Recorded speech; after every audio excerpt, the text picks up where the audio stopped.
Hello guys, welcome to Abhishek Jha classes. तो आज हम लोग शुरू करने वाले हैं कॉन्स्टिट्यूशनल वैल्यू। कॉन्स्टिट्यूशनल वैल्यू का लेक्चर नंबर 4 होने जा रहा है दोस्तों। ऑलरेडी हमने लेक्चर नंबर 3 तक कवर कर दिया है, नहीं देखा है तो अभी से देख लो। जैसे कि आप लोगों को पता है दोस्तों कि लेक्चर नंबर 3 में हमने राइट ऑफ इक्वालिटी चालू किया था। एक एक आर्टिकल को डिटेल्ड वे में करवा रहे थे। राइट ऑफ इक्वालिटी में आर्टिकल नंबर 14 से लेके आर्टिकल नंबर 18 तक है। ऑलरेडी हमने 14 और 15 कवर कर लिया है, नहीं देखा है तो प्लीज अभी जाके देखो। और आज आर्टिकल नंबर 16 से हम लोग करने वाले हैं। इससे पहले मैं बता दूं कि अगर आप लोगों ने अभी भी बीकॉम सेमेस्टर 1 के फ्री बैचेस को ज्वाइन नहीं किया है, क्या कर रहे हो बैठे बैठे। बीकॉम सेमेस्टर 1 के फ्री बैचेस को ज्वाइन करने के लिए आप लोगों को डिस्क्रिप्शन को फॉलो करना है और कमेंट बॉक्स को फॉलो करना है। वहां पे 6 ठो स्टेप्स लिखे हुए हैं, 6 स्टेप्स लिखे हुए हैं। वो 6 स्टेप्स को फटाफट से फॉलो करो और आ जाओ हमारे बीकॉम सेमेस्टर 1 के फ्री बैच में, जहां पे हम सारे के सारे सब्जेक्ट फ्री में पढ़ाते हैं। आज का क्लास शुरू करते हैं। सबसे पहले हम लोग आर्टिकल नंबर 16 को पढ़ेंगे। हेडिंग पढ़िए सबसे पहले, equality of opportunity in public employment. इसका मतलब क्या होता है भैया? इसका मतलब भैया यही होता है कि आप लोग जो नौकरियां लेने जाते हो ना, जॉब लेने जाते हो, तो वो जॉब करने का हक सबको है। ये कंट्री में जो लोग भी रहते हैं, जाति धर्म नहीं देखा जाएगा, सबको एम्प्लॉयमेंट मिलेगा। चाहे वो हिंदू है, चाहे वो मुस्लिम है, चाहे वो कोई भी ऑर्गेनाइजेशन में जाना चाहता है, वहां पे कोई भी जाति धर्म नहीं देखा जाएगा। वहां पे सिर्फ कैपेबिलिटी के ऊपर आपको जॉब मिलेगा, यानी कि सबको इक्वल अपॉर्चुनिटी मिलेगा। अगर कोई वो नॉलेज लेके आया है, वो लेवल का नॉलेज लेके आया है, सबको यहाँ पे इक्वल अपॉर्चुनिटी मिलेगा। कोई भी कास्ट नहीं देखा जाएगा, कोई भी धर्म नहीं देखा जाएगा, कोई भी जाति नहीं देखा जाएगा। यानी कि हिंदू मुस्लिम सिख ईसाई बंगाली बिहारी सब कोई एम्प्लॉयमेंट कर सकते हैं कहीं पे भी, और सबको वो काम मिलेगा ही मिलेगा। नहीं मिलेगा तो वो कानूनी अपराध है। ठीक है, तो देखिए इसको डिटेल में पढ़ते हैं। सबसे पहला point, it guarantees equal employment opportunity to all citizen of India. मतलब कि इंडिया के जो भी रहने वाले हैं, इंडिया में जो भी रहते हैं, उनको एम्प्लॉयमेंट मिले ही मिले। अगर उनके पास नॉलेज है, उनको अगर कैपेबिलिटी है, तो उनको धर्म के हिसाब से नहीं छाटा जा सकता है कि आप मुस्लिम हो, आप इधर जॉब नहीं कर सकते हो। ऐसा बिल्कुल नहीं चलेगा। आप हिंदू हो, आप इधर जॉब नहीं कर सकते हो, नहीं। धर्म के हिसाब से किधर भी नहीं छाटा जाएगा। ठीक है, इक्वल अपॉर्चुनिटी सबको मिलेगा और कोई भी इंसान कोई भी कोना में काम कर सकता है। यानी कि अगर कोई मान लीजिए यहां से, अगर कोई मान लीजिए यूपी का इंसान कोलकाता में नौकरी करने के लिए आता है, तो वो कर सकता है। ये कॉन्स्टिट्यूशनल राइट है उनका। ठीक है, ये हमारा संविधान कहता है कि आप इंडिया के कोई भी कोने में जाके एम्प्लॉयमेंट कर सकते हैं, आपको कोई भी नहीं रोक सकता। कोलकाता वाले भी यूपी जाके काम कर सकते हैं, है ना। सिंपल सा बात है, आप लोग समझे। स्टेट मतलब कंफ्यूज मत होइएगा। स्टेट मतलब मैंने आपको क्या बोला था? स्टेट मतलब होता है पूरा का पूरा इंडिया। स्टेट मतलब राज्य नहीं। ठीक है, कॉन्स्टिट्यूशन के हिसाब से स्टेट मतलब हो गया पूरा का पूरा देश का बात किया जा रहा है, पूरा का पूरा गवर्नमेंट का बात किया जा रहा है। ठीक है, चलिए। लेकिन ये आर्टिकल नंबर 16 का बहुत सारा एक्सेप्शंस भी है। वो एक्सेप्शंस आप लोगों को पढ़ाते हैं। सबसे पहले आर्टिकल नंबर 16 इक्वल अपॉर्चुनिटी का बात करता है। आर्टिकल नंबर 16 बोलता है कि हर किसी को इक्वल काम मिलना चाहिए, इक्वल अपॉर्चुनिटी मिलना चाहिए। लेकिन इसका बहुत सारा एक्सेप्शन है। सबसे पहला exception, reservation in public employment made for backward classes scheduled classes. यानी कि एसटी एससी ओबीसी के लिए ना अलग तरीके से रिजर्व सीट रखा गया है। हर सरकारी नौकरी में एससी एसटी और ओबीसी के लिए एक अलग कोटा रहता है, बैकवर्ड क्लासेस के लिए एक अलग कोटा रहता है। यानी कि छोटा छोटा जो एकदम पिछड़ा पिछड़ा जाति है, उनके लिए अलग से कोटा डिफाइन कर दिया गया है। वो कोटा में इक्वल अपॉर्चुनिटी नहीं देखा जाएगा। एससी एसटी कोटा अगर है तो एससी एसटी को ही वहां पे नौकरी मिलेगा। सिंपल सा बात है। तो रिजर्वेशन एक एक्सेप्शन है, सिंपल। आप लोग कॉलेज में भी देखे होंगे कि कॉलेज का सीट रहता है 1000 मान लीजिए, उसमें 200 सीट ऑलरेडी फिक्स करके रखता है कि ये एससी एसटी का कोटा है, ये ओबीसी का कोटा है और बस ओबीसी ए ओबीसी बी इस तरह से रिजर्वेशन कैटेगरी शिफ्ट करके रखता है, सीट बुक करके रखता है। ठीक है, तो रिजर्वेशन में इक्वल अपॉर्चुनिटी नहीं देखा जाता, ये है एक्सेप्शन, ये इसका एक्सेप्शन है। दूसरा एक्सेप्शन क्या है, स्टेट में prescribe that certain professional qualification for public employment. State मतलब क्या हुआ, स्टेट मतलब हो गया गवर्नमेंट।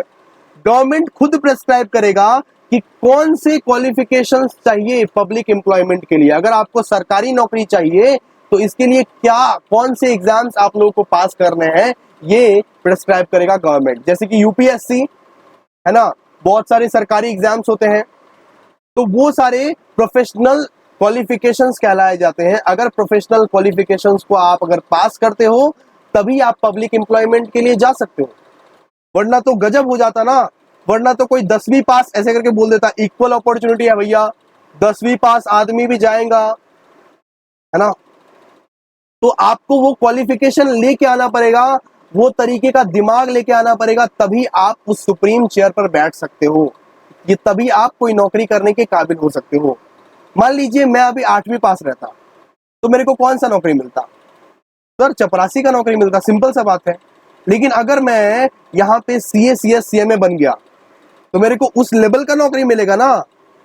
वो लेवल का नौकरी बस आपकी क्वालिफिकेशंस पे डिपेंड है, जात पात पे नहीं। अगर कोई भी किसी भी जाति का है कोई मैटर नहीं करता, आपको क्वालिफिकेशन सही रखना है। अगर आपके पास क्वालिफिकेशंस है आपको नौकरी भी मिलेगा। ठीक है, इसके बाद देख लीजिए third exception, on the grounds of religious nature to manage a religious institution. इसका एक एग्जाम्पल समझ लीजिए। अगर मान लीजिए कि कोई मुस्लिम मंदिर में विजिट करता है, विजिट वो कर सकता है, जा सकता है, मुस्लिम मंदिर में जा सकता है, पूजा कर सकता है, लेकिन पूजा करवा नहीं सकता है, यानी कि पंडित जी का रोल वो नहीं निभा सकता है, मैनेज नहीं कर सकता है वो मंदिर को। वो मैनेज करना मतलब क्या, वहां पे पूजा करवाना, वहां पे वो पूजा नहीं करवा सकता। उसी तरह कोई पंडित मौलाना नहीं बन सकता। ठीक है, तो उस रिलीजियस इंस्टीट्यूशन को मैनेज नहीं कर सकता, लेकिन मतलब रिलीजियस इंस्टीट्यूशन में हम विजिट कर सकते हैं, ऐसा बात नहीं है। मुस्लिम को रोकेगा नहीं जाने के लिए, आप जाइए पूजा कीजिए, कोई दिक्कत नहीं है, लेकिन आप पूजा करवा नहीं सकते। हिंदू को क्या रोकता है मस्जिद में जाने के लिए, नहीं, आराम से जाइए प्रेयर्स कीजिए अपना। ठीक है, लेकिन आप वहां पे मौलाना का रोल अदा नहीं कर सकते। मौलाना सिर्फ मुस्लिम लोग ही बन सकता है और पंडित सिर्फ हिंदू लोग ही बन सकता है। बात समझे। तो ये सारे चीज हमारे कॉन्स्टिट्यूशन में लिखी हुई है दोस्तों, हम खुद से नहीं बोल रहे हैं, डॉक्टर बी आर अम्बेडकर ने ये सब सारा चीज लिख के गया है। इसके बाद आर्टिकल नंबर 17, आर्टिकल नंबर 17 बात करता है एबोलिशन ऑफ अनटचेबिलिटी का। क्या, एबोलिशन ऑफ अनटचेबिलिटी का। पुराने जमाने में क्या होता था, छोटा जाति बड़ा जाति का ना बहुत भेदभाव होता था कि ये छोटा जाति है, ये मंदिर में नहीं जा सकता, ये छोटा जाति है, ये स्कूल में नहीं जा सकता। पता है छोटा जाति के साथ कितना ज्यादा अत्याचार हुआ करता था। डॉक्टर बी आर अम्बेडकर भी ये सारे अत्याचार सहे हुए हैं, वो भी एक छोटे जाति के इंसान थे। पहले ना छोटे जाति अगर किसी को टच कर लेते थे ना, किसी बड़े बड़े मतलब ये जाति के इंसान को टच कर लेते थे ना, तो वो तो मतलब उसको एकदम बहिष्कार कर देता था, उसको गांव से भगा दिया जाता था। एक छोटे जाति वाले इंसान को मंदिर में नहीं घुसने दिया जाता था। एक छोटे जाति वाला इंसान को स्कूल नहीं जाने दिया जाता था। ठीक है, एक छोटे जाति वाला इंसान एक लेवल पे नहीं बैठ सकते, जैसे कि बड़ा बड़ा बड़ा जाति वाला यहाँ पे बैठा है तो उसको नीचे बैठना पड़ेगा, छोटा जाति वाला को हमेशा नीचे बैठना पड़ेगा उसका। तो इस लेवल का यहाँ पे अनटचेबिलिटी सहा है छोटे जाति वाला लोग। लेकिन article number 17 doctor B R Ambedkar ने लाया, ये कहता है अनटचेबिलिटी इज एबोलिश्ड। अब के जमाने में कोई छोटा जाति बड़ा जाति हिंदू मुस्लिम कुछ भी नहीं है। अब के जमाने में कोई कास्ट सिस्टम नहीं है, हटा दिया गया सारा कास्ट सिस्टम। ठीक है, अगर कोई प्रैक्टिस करते हुए पकड़ा गया, यानी कि अगर कोई छोटा जाति बड़ा जाति अभी भी किया, यानी कि अभी भी देहात या गांव में बहुत सारे आप लोग देखते होंगे कि अरे अरे छोटा जाति को छू लिया अब तो नहाना पड़ेगा, नहीं, अब ये सब सारा चीज हट गया है। तो it's practice any form is punishable. अब कोई अगर ये सब चीज करते हुए पकड़ा गया तो वो पनिशेबल है, उसको पनिशमेंट मिलेगा कानून के तरफ से, ठीक है, उसको पनिशमेंट मिलेगा। और थर्ड में instigation to social boycott is not untouchability. इसका मतलब क्या है पता है आप लोगों को, कि कोई बहुत बड़ा लेवल का क्रिमिनल है तो उसको तो सोशल बॉयकॉट ही करेंगे ना सब, उसको तो बॉयकॉट करेंगे ही ना सब। तो उसको हम लोग इस आर्टिकल में कवर नहीं कर सकते, ये एक्सेप्शन है। मान लीजिए कि कोई क्राइम करके आया हुआ है या कोई रेप किया है, तो वो तो एक बहुत बड़ा गुनाह है, वो गुनाह में तो बॉयकॉट ही करेंगे सबके सब। तो इस केस में, इस मतलब ये वाला जो केस है, इस केस में आर्टिकल नंबर 17 अप्लाई नहीं करेगा उनके लिए, ठीक है। हम लोग तो बॉयकॉट कर ही सकते हैं, जो जो लोग गलत काम किया है उनको बॉयकॉट करना लीगल है, सिंपल सा बात है, ठीक है, समझ गए। चलिए नेक्स्ट बात करते हैं आर्टिकल नंबर 18 के बारे में। आर्टिकल नंबर 18 बहुत ज्यादा फनी आर्टिकल है और इसको डॉक्टर बी आर अम्बेडकर ने बहुत सटीक रूप से लिखा हुआ है। Abolition of titles. आजकल के छपड़ी निब्बा निब्बी लोग फेसबुक में अपने नाम के आगे जबरदस्ती sir, king, prince, heart hacker etcetera कुछ भी लगा देते हैं यार, जैसे कि king Soheb, queen Deepshika, king Rahim, prince नाजायस, हार्ट हैकर बॉय, ये सब एकदम छपड़ी छपड़ी वाले चीज प्रीफिक्स या तो सफिक्स में लगा देते हैं, यानी कि आगे या तो पीछे लगा देते हैं अपने नाम के। तो ये सब नाम के आगे लगाना या नाम के पीछे लगाना अब लीगल नहीं है। आप अपने नाम के आगे अगर प्रिंस लगा देते हो तो आप प्रिंस नहीं हो जाते हो, वही आप हमेशा बकलोल ही रहोगे। इसका मतलब प्रिंस आप अपने मन से लगाए हो, जबरदस्ती लगाए हो, और प्यार बेटा जबरदस्ती नहीं मिलती है, ठीक है। अगर कोई सम्मान से आपको बुलाए तब वो बात सही है, लेकिन आप अपने आप से अपने आप जबरदस्ती फेसबुक व्हाट्सएप में लिख लिए प्रिंस, इसका मतलब आप प्रिंस नहीं हो, ठीक है। तो आर्टिकल नंबर 18 क्या कहता है देख लीजिए। आर्टिकल नंबर 18 कहता है no person can use title like sir, king, prince etcetera as prefix और सफिक्स टू देयर नेम्स। कोई भी पर्सन अपने नाम के आगे या अपने नाम के पीछे सर, किंग, प्रिंस नहीं लगा सकता, बिकॉज राजा महाराजा का जमाना बेटा चला गया। अब कोई भी राजा नहीं है, अब कोई भी महाराजा नहीं है, ठीक है। इसके बाद वाला देखिए, इसके बाद सेकंड नंबर पॉइंट में लिखा हुआ है however military and academic titles are allowed. जो आपको गवर्नमेंट ने दिए हुए हैं, जो टाइटल्स आपको गवर्नमेंट ने प्रोवाइड किए हुए हैं, जो टाइटल आपको कानून ने प्रोवाइड किया हुआ है, वो सारे टाइटल्स आप लगा सकते हो। मिलिट्री टाइटल्स में बहुत सारे टाइटल्स हो गए, जैसे कि आर्मी लोगों को जो टाइटल्स मिलता है, मतलब ये कर्नल वाला जो टाइटल मिलता है, इंस्पेक्टर, सब इंस्पेक्टर, ये सब टाइटल्स आप लगा सकते हो। ये हो गया मिलिट्री वाला टाइटल, ठीक है। और एकेडमिक टाइटल भी लगा सकते हो। एकेडमिक टाइटल मतलब क्या, जैसे डॉक्टर हो गया, अपने नाम के आगे डॉक्टर लगाना, अपने नाम के आगे डॉक्टर लगाना लीगल है, बिकॉज सिंपल सा बात है, ये प्रावधान हमें वो इंस्टीट्यूट दिया है जिधर से हम लोग पढ़े हुए हैं। अपने नाम के आगे मान लीजिए सीए लगाए, सीएस लगाए, सीएमए लगाए, अगर एक प्रेस्क्राइब्ड क्वालिफिकेशन हम लोग पा लिए तो वो सब लगा सकते हैं, ठीक है। जैसे आईएएस लगाए, लगा सकते हैं। अगर हम लोग आईएएस का परीक्षा पास कर लिए, सीए का परीक्षा पास कर लिए, सीएस का परीक्षा पास कर लिए, डॉक्टर का परीक्षा पास कर लिए, तो हम लोग ये सब सारे टाइटल्स अपने नाम के आगे या पीछे लगा सकते हैं, कोई दिक्कत नहीं है, समझे। चलिए नेक्स्ट है no citizen can accept title from foreign state. अगर तुमको फॉरेन के गवर्नमेंट ने कुछ टाइटल दिया है तो उसको तुम एक्सेप्ट नहीं करोगे, इस देश में तुम उसको एक्सेप्ट नहीं करोगे और उसको तुम अप्लाई नहीं कर सकते। मान लो कि तुमको इंग्लैंड की तरफ से कुछ अलग ही टाइटल मिला है सर का, तो वो सर तुम इस देश में नहीं लगा सकते, ठीक है। No citizen can accept a title from foreign state, मतलब कि भीख में दिया हुआ टाइटल तुम इस्तेमाल नहीं कर सकते अपने देश में। अपने देश में दिया हुआ ही टाइटल एक्सेप्ट करोगे, वरना अपना नाम को सीधा नाम से ही बुलाओगे। ऐसा नहीं कि queen Deepshikha, hot hacker boy Sunil, ये क्या है पगलापंती।